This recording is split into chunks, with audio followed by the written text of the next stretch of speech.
Project communications management. Communication is the major skill of a project manager. Some researchers indicate that project managers spend up to 90% of their time on projects communicating.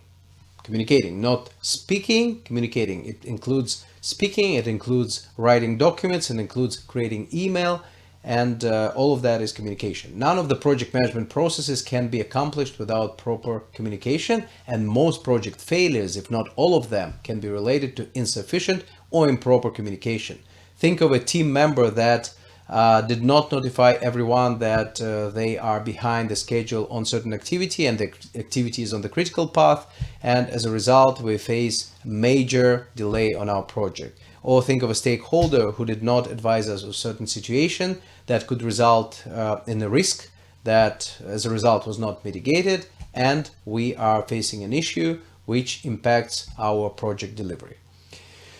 Project communications management refers to all the communications on the project, to written and verbal, in person and over media within the project team and between all the project stakeholders. Project communications can be and must be constructive, but can also be damaging if not planned properly. For example, if you deliver something after the fact, or if you deliver incomplete information, or if you deliver information to a wrong person, this could be damaging. Communications management processes, what are they? The first one is called planned communications management. The second one is called managed communications. And the third one is called monitor communications. There are three processes. Let's review them one by one.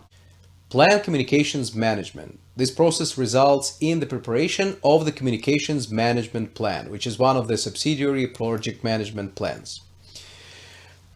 The topics that the communications management plan covers are: what types of information will be communicated? Who will be the recipients of each type of information? What communication means and channels will be used? Are we going to communicate through meetings, through email, through video conferences? Are we going to communicate one-on-one or to a wider audience? Who will be communicating the information? How often will certain information be communicated? If we're talking about meetings, will it be a bi-weekly meeting, weekly meeting? How frequently the reoccurring meetings will be taking place? If we're talking about status reports, how often will be sending those reports to the distribution group? How will changes to the communication management plan itself be addressed? Like for other project management plans, we are including the information about additional revisions of our current document. How will project communications be managed? Communication methods. We have the following four popular communication methods. I would say four standard communication methods, and depending on the situation, we select one of them. The first one is called formal verbal communication. This method is typically used when hosting presentations or delivering speeches. We can use it for project steering committees, or meeting with clients, or meeting with vendors, or hosting official presentations. Formal written.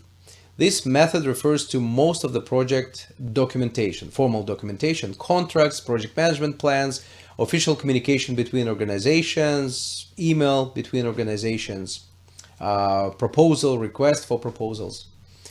Informal verbal communication. This method is typically practiced during unofficial face-to-face conversations or unofficial phone or web calls. Team members communicate with each other unofficially and verbally, right? This is an example of informal verbal communication.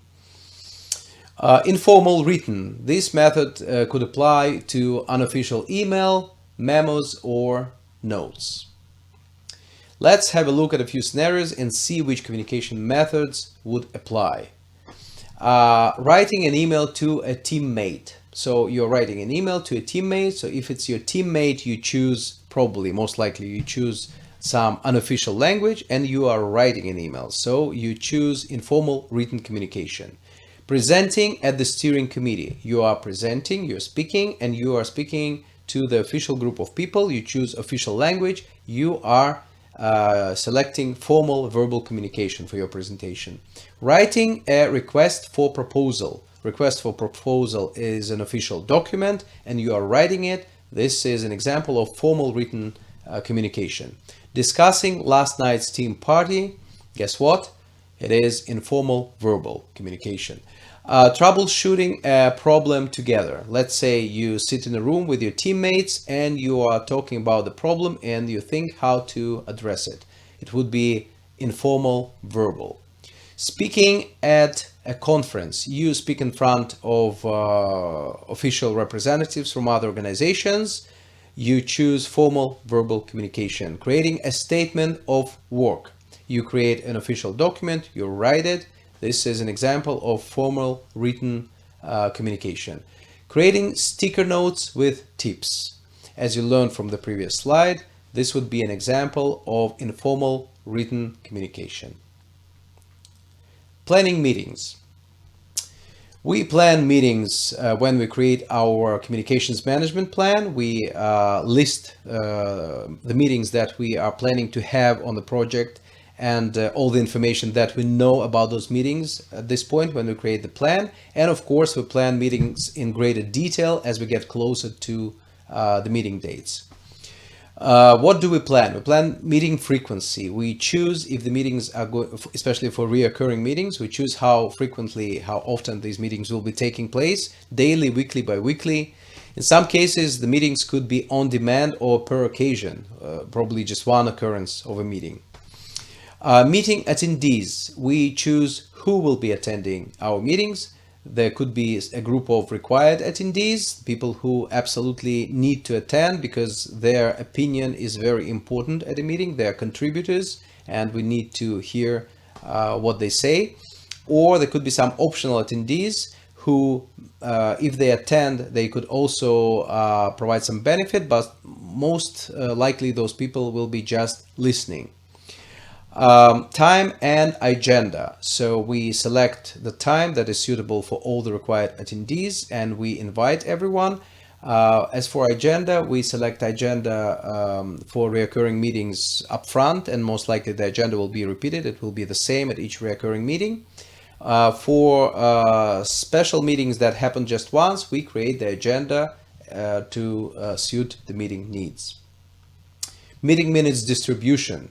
We choose who we send the meeting minutes to. We can send it, of course, to the people who attended the meeting, to people who were supposed to attend the meeting, and sometimes we send meeting minutes to other stakeholders who we think should be aware of the outcome of our meetings.